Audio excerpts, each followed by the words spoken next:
공부는 투자에서 성공하는데 한 30% 정도의 역할밖에, 나머지 70%가 뭐냐 하면 엉덩이입니다.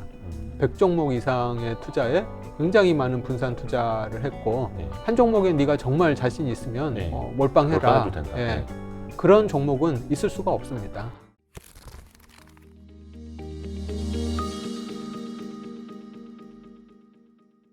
그리고 또 드리고 싶은 얘기가, 지금 한 대여섯 분 소개를 드렸는데, 네. 이분들이 이제 다 워렌 버핏이 가치 투자의 대가라고 이제 소개를 한 사람들이거든요. 아, 워런 버핏이 직접 인정한. 네. 그레이엄 도드 마을의 그럼. 슈퍼 투자자라고 네네. 워렌 버핏이 소개한 사람들인데, 근데 이분들의 투자 방식을 보면 투자 방식이 다 다릅니다. 예를 들면 월터 슐러스라는 분은 예. 보유 종목 수가 네. 100여 종목이 넘었다고 해요. 100종목 이상의 투자에 굉장히 많은 분산 투자를 했고, 네.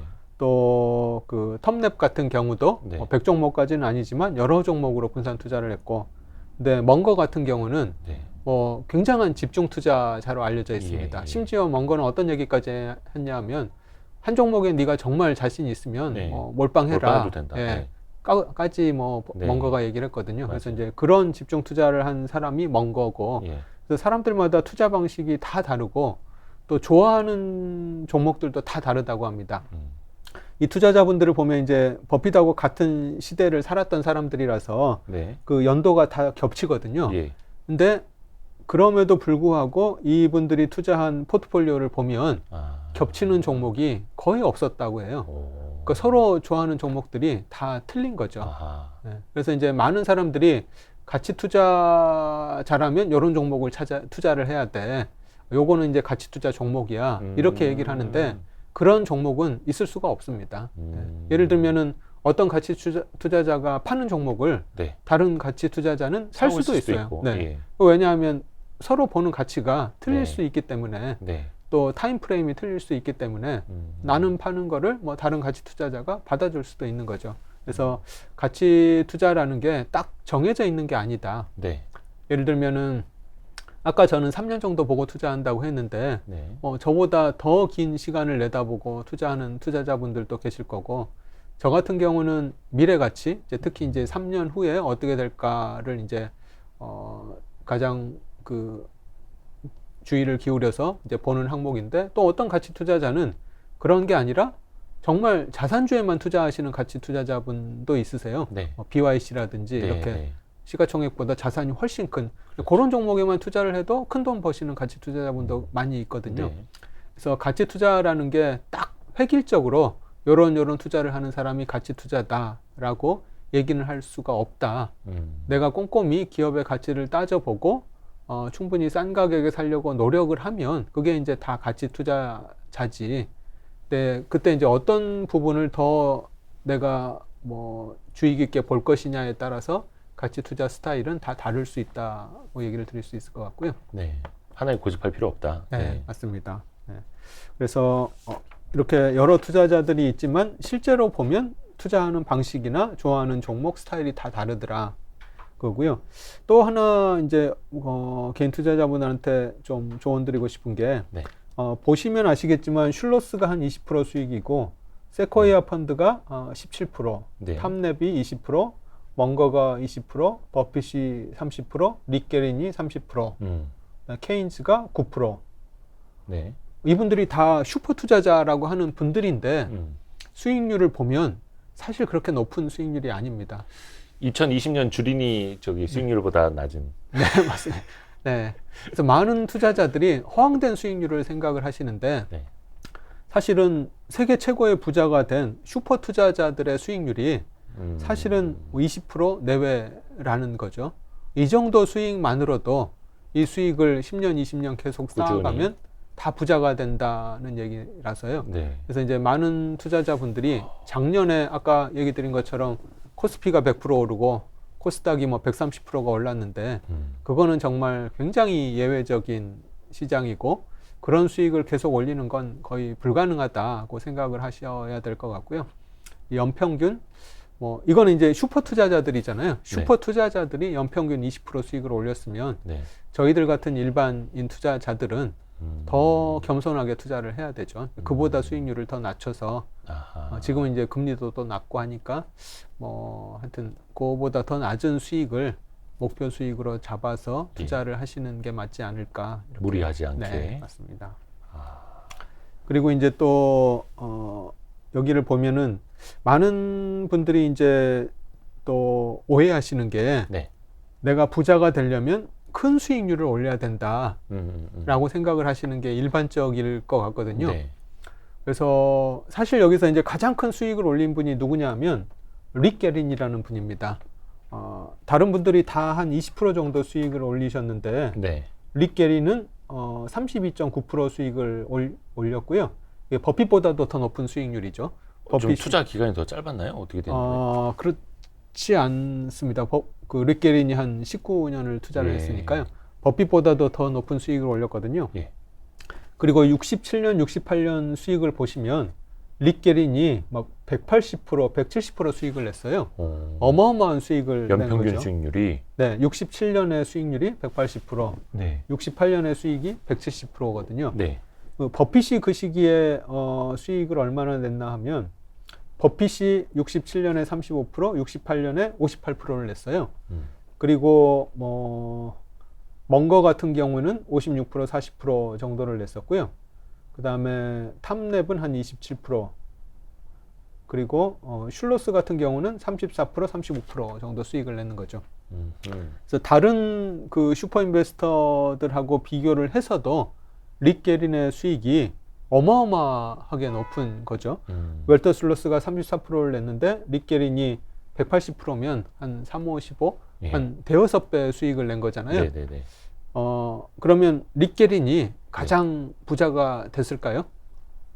릭 게린 들어보신 적이 있으신가요? 조금 상대적으로는 덜 유명하시죠. 네. 예. 아마 일반 잘 모르실 투자자분들이면 거예요. 예. 릭 게린이란 이름을 아마 네. 한 번도 못 들어보신 분들이 태반일 네. 겁니다. 네.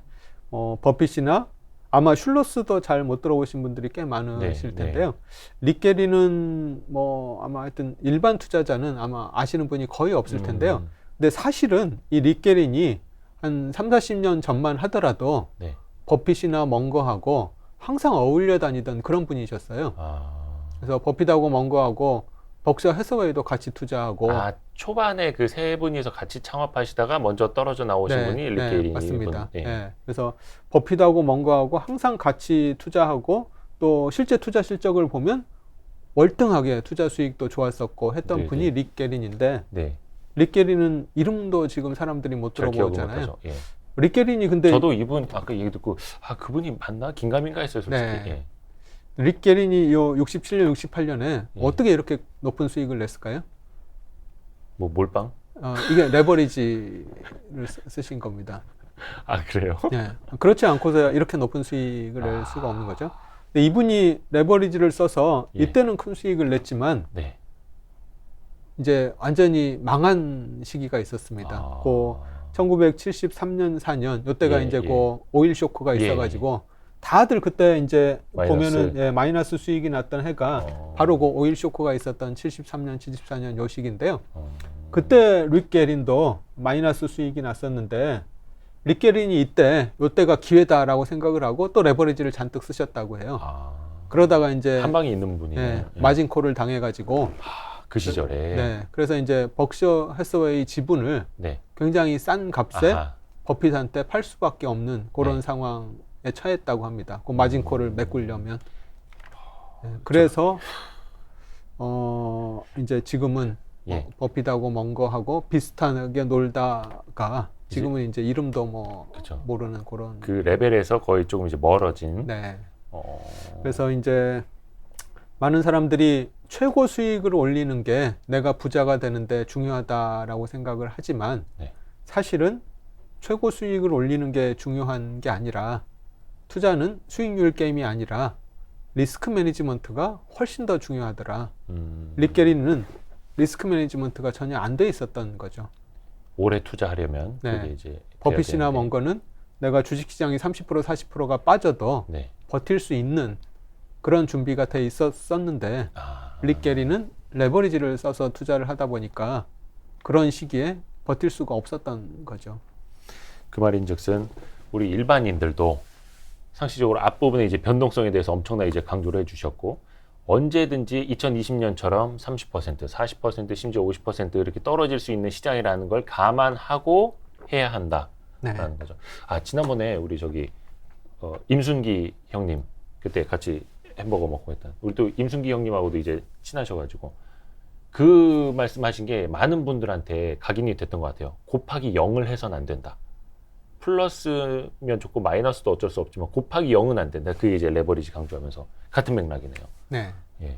그래서 이제 사람들이 이제 릭게린의 뭐 180% 수익, 170% 수익을 보면 예. 깜짝 놀라고 아 릭게린의 투자 방법을 내가 배워야 되겠다 뭐 이렇게 생각을 하실 수도 있지만 사실 투자에서 더 중요한 건 수익률 게임이 아니라 최고 수익을 올리는 게 아니라 리스크 언제 있을지 모를 그런 리스크에 내가 충분히 대비가 돼 있는가가 훨씬 더 중요하다.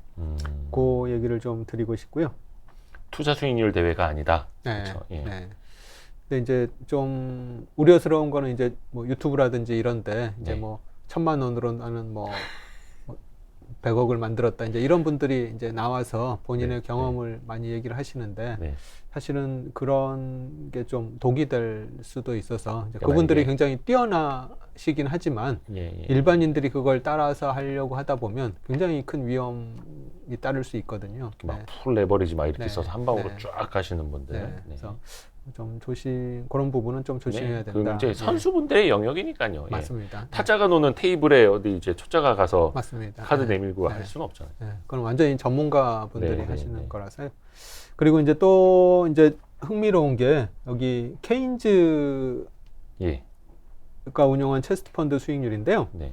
이 케인즈는 많은 분들이 이제 그 경제학의 대가로 알고 계시잖아요. 존 메이너드 케인즈. 예. 그래서 이제 케인즈가 이렇게 뛰어난 투자자라는 거를 이제 모르시는 개인분들도 많이 있는데 이제 굉장히 뛰어난 투자자였는데 케인즈가 처음부터 이렇게 뛰어난 투자자가 아니었습니다. 케인즈 이 형님이 마르크화 숏 맞습니다. 때도 네, 베팅을 했다가 맞습니다. 엄청난 손실을 네. 보기도 하셨다 하더라고요. 네. 전쟁 배상금 그 맞습니다. 당시에. 예. 예, 예, 예. 케인즈가 어떻게 보면 거시경제학을 만든 분이잖아요. 그렇죠. 네, 거시경제의 대가잖아요.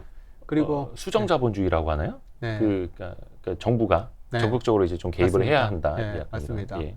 그리고 또 케인즈가 워낙 유명한 분이다 보니까 네. 또 그 영국 정부가 경제 정책을 만드는데 예. 참여해서 맞아요. 여러 가지 조언도 하고 사실은 영국 경제가 앞으로 어떻게 될지를 누구보다도 네. 잘 아는 그런 위치에 있는 사람이었었거든요. 네.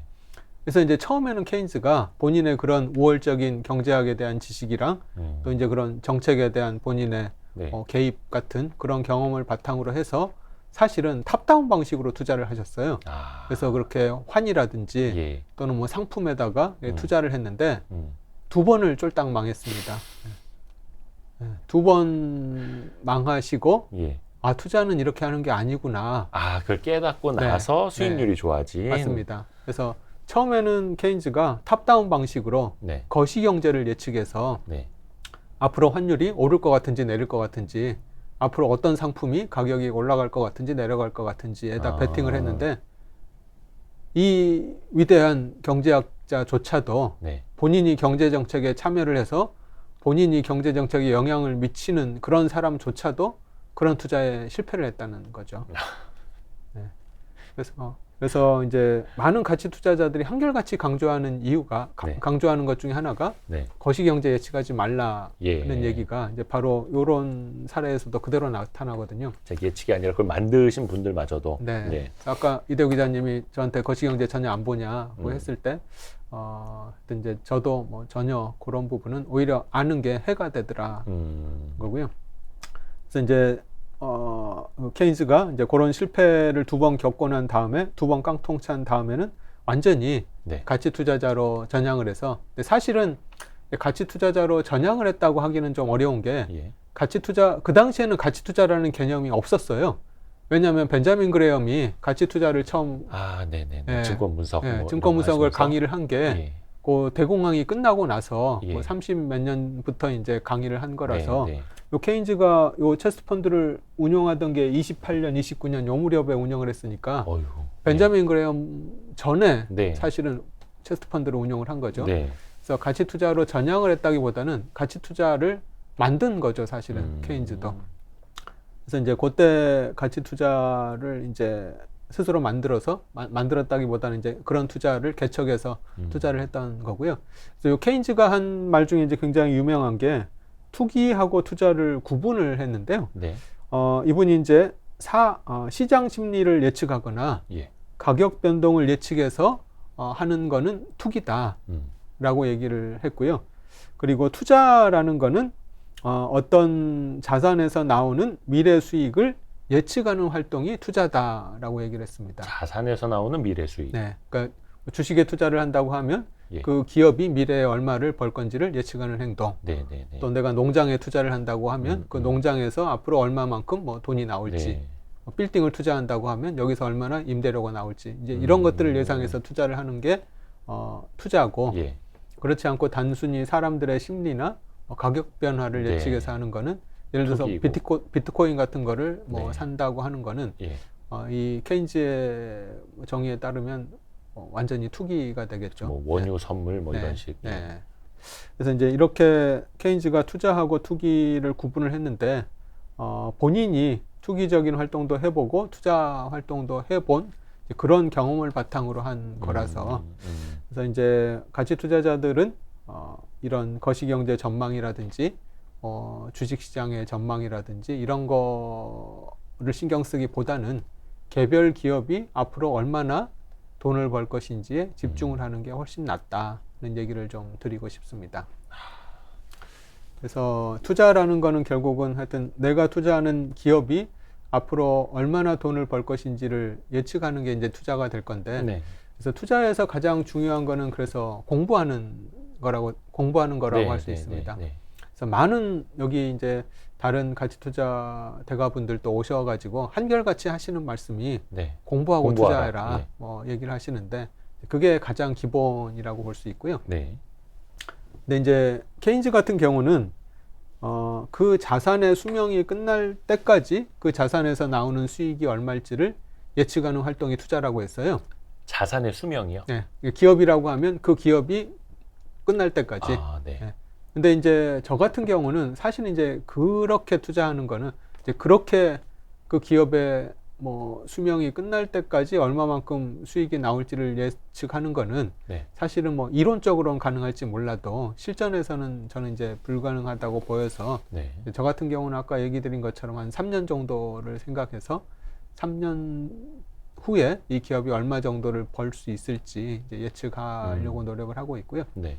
근데 이제 이거는 뭐 그 인더스트리나 기업이나 또 본인의 역량이나 이런 모든 거에 따라서 좀 사람들마다 다 다를 수 있는 거라서 하여튼 내가 예상할 수 있는 수준까지 이 기업이 얼마만큼을 벌지 공부해서 알아내는 것 그게 이제 투자의 가장 기본이라고 생각을 합니다.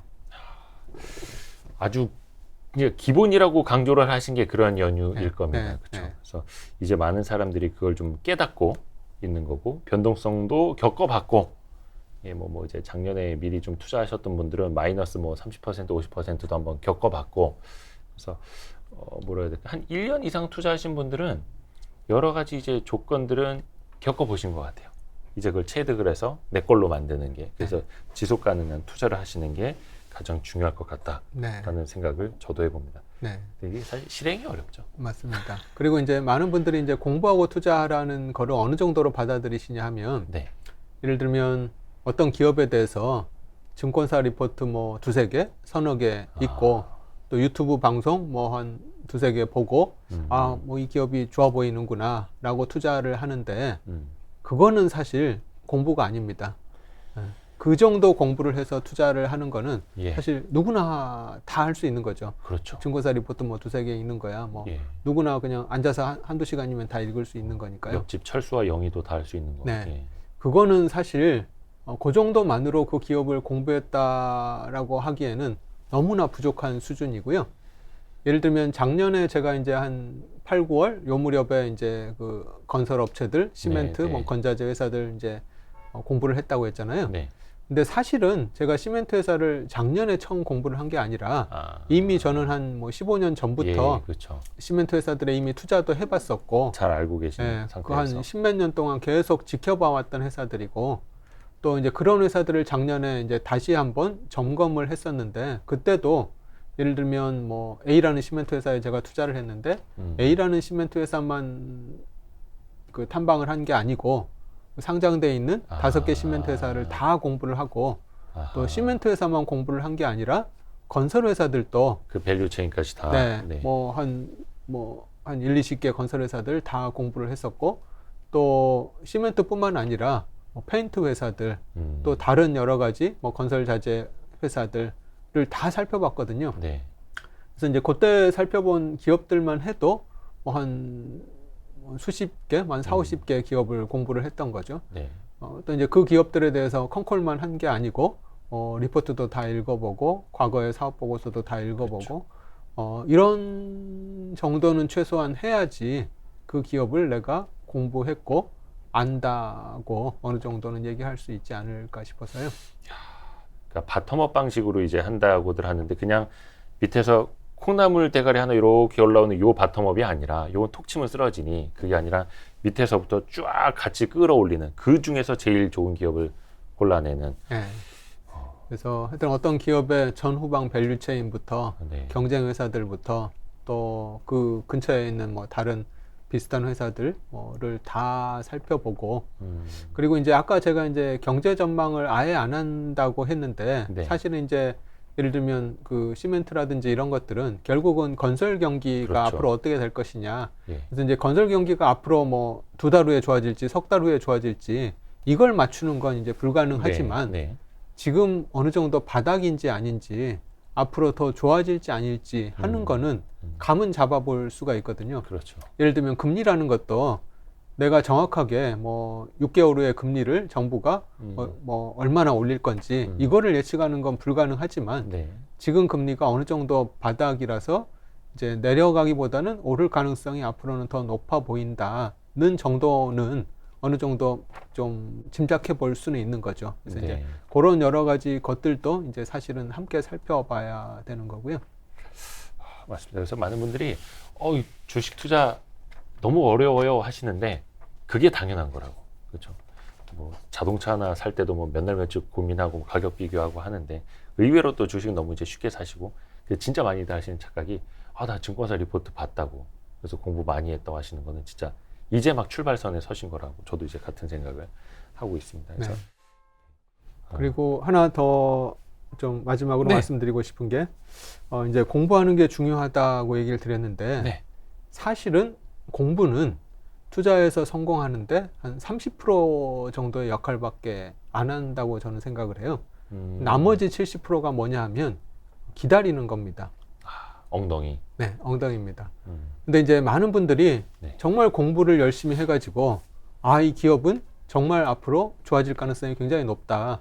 그럼에도 불구하고 지금 주가가 너무 싸다라고 생각해서 좋은 기업을 잘 찾아서 투자를 했는데, 그 기다리는 거를 못해서, 그게 제일 힘들죠. 네, 한 5개월 기다렸는데, 예를 들면 이제 작년 그 시멘트 회사 얘기를 드렸는데요. 네네네네. 그 시멘트 회사가 뭐 5월 달부터 계속 주가가 흘러내렸다고 했잖아요. 네. 근데 그 5월 달에 만약에 시멘트 회사를 투자했던 분이라면 지쳐서 결국은 팔게 되겠죠. 네, 네. 왜냐하면 이제 그때 시멘트 회사 말고 미국에 있는 뭐 성장주들이나 네. 또는 뭐 2차 전지라든지, 계속 날아가니까. 네, 뭐 이런 것들은 막 올라가는데, 시멘트 회사는 올라가기는커녕 계속 떨어지니까 결국은 못 버티고 팔게 되는 거죠. 내가 그때 안 팔고 버틸 수 있으려면 내가 이 기업을 정말 잘 알아야 잘 됩니다. 알아야죠. 네. 이 기업이 앞으로 좋아질 거를 내가 하여튼 뭐 사람인 이상, 또 세상 일은 한 치 앞도 모르니까 뭐 100% 확신할 수는 없지만 굉장히 가능성이 높다는 걸 내가 정말 확실히 알고 있어야 그 시기를 버텨낼 수가 있는 거거든요. 그래서 아무리 좋은 기업이라 하더라도 앞으로 2, 3년 후에 실적이 좋아질 가능성이 굉장히 높다고 하더라도 얼마든지 주가는 빠질 수가 있다. 그 시기를 내가 버텨낼 수 있어야 내가 수익을 낼 수 있다. 걸 이제 개인 투자자들은 아셔야 될 것 같고요. 맞습니다. 그래서 공부가 30이면 그 기간을 버티는 게 사실은 수익의 한 70%를 담당한다고 뭐 얘기할 수 있을 것 같습니다. 그게 제일 어렵죠. 네. 예. 아까 점심 먹으면서 저희 PD 후배랑도 이야기를 했습니다만 제가 제일 못했던 게 그거였더라고요. 지나와서 보니까. 그래서 저도 이제 좀 느끼고 어떤 분들은 그런 조언해 주시잖아요. 그래서 개인 투자자분들도 진짜 100%, 200% 수익을 한 번씩을 내보시면 좋을 것 같다. 그게 1년을 기다려서든 2년을 기다려서든 그러면 그 다음부터는 뭐 3개월, 5개월 기다리는 거는 일도 아닌 일이 된다. 그래서 그게 맞는 것 같습니다. 네. 예. 그래서 이제 많은 투자 대가들이 이제 조언하는 것 중에 하나가 아까 이제 버핏이 50%의 손실을 내가 견뎌낼 수 없으면 투자하지 말라고 얘기를 했는데 또 하나가 한시도 가만히 있지 못하는 사람은 투자하지 말라고 얘기를 했거든요. 예. 네. 근데 이제 많은 분들이 하여튼 열심히 공부하는 거는 이제 할 수 있지만 기다리는 거 이거는 오히려 공부하는 것보다 더 하기 어려운 부분이라서. 그럼요. 네. 맞습니다. 그래서 예전에 이채원 의장님은 이를 악물고 버틴다. 그럴 때 오히려 책을 더 많이 본다. 뭐 이렇게도 표현을 하셨고, 그래서 가치 투자 이제 대가가 되신 분들은 또 그런 것도 다 이제 대표님도 마찬가지고 이제 터득을 하신 거고. 네. 근데 이제 그러려면 사실은 비교를 안 해야 되거든요. 아, 비교. 네. 남들은 막 네이버 투자하고 뭐 아마존 투자하고 해가지고 수익이 막 100% 나는데 나는 주가가 빠지면 내 투자가 틀렸나 이제 고민을 하게 흔들리죠. 되고 흔들리게 되는 거죠. 그래서 그냥 나는 내 페이스대로 가는 거지 자꾸 그 아마존 투자하는 사람들하고 수익률을 비교하기 시작하면 결국은 내 페이스를 못 지키게 되는 거죠. 네. 그게 제일 괴로운 것 같아요. 네.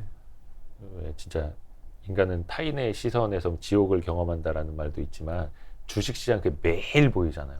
아니 저 2차전지 관련주 도대체 언제 쉬는 건지 계속 날아가고 있는데 나는 여기서 뭐 하고 있는 건지 막 생각이 안 들 수가 없고, 야 거기서부터 자유로워지면은 진짜 그게 해탈의 영역이 되겠네요. 네. 아까 이제 제가 요걸 보여드린 이유가 네. 대가들의 수익이라는 것도 사실은 그렇게 높지 않다. 그리고 릭게린 사례에서 보셨듯이 뭐 200%씩 2년 동안 수익을 냈음에도 불구하고 리스크 매니지먼트를 못하면 오히려 뭐 그보다 더 낮은 수익을 올린 사람보다 이제 결국은 시장에서 퇴출이 되더라. 그래서 조급해하지 말고 하여튼 이제 내 페이스대로 조그만 수익을 계속 챙겨 나가는 게 가장 중요하다. 오늘 아주 중요하신 말씀을 해주셨습니다. 왜냐하면 또 많은 분들이 이제 투자하신 지 한 1, 2년 되신 분들은 이때쯤부터 흔들리거나 시장을 떠나거나 자만심에 가득 차거나 약간 고르기 되게 좋은 시절이거든요. 저 운전 배울 때도 그랬어요. 운전할 때 이제 땀이 안 나기 시작하는 시점이 있는데 그때가 제일 위험한 거다. 그때가 사고 제일 나기 쉽다. 겪어보니까 맞더라고요. 그래서 투자에서도 그런 이제 좋은 말씀을 해주셔서 오늘 이현 투자자문의 박성진 대표님 통해서 진짜 긴 시간 좋은 말씀 너무 잘 들었습니다. 네, 이거는 뭐 제 얘기가 아니라 예. 뭐 다른 투자 대가들의 얘기를 제가 그냥 한 번 더 반복한 그래도 거라서요. 또 체득하신 분에게 또 전해 들어서 너무나 의미가 있었고요. 감사합니다. 종종 또 뵙겠습니다. 네, 감사합니다. 예, 언제든지 찾길 건너오십시오. 오늘 저기 Y스트릿이 입주해 있는 이 여의도 건물에서 한 70m 정도 떨어져 계신 이현 투자자문의 박성진 대표님 감사합니다. 네, 감사합니다. 고맙습니다. 아유 고생하셨습니다.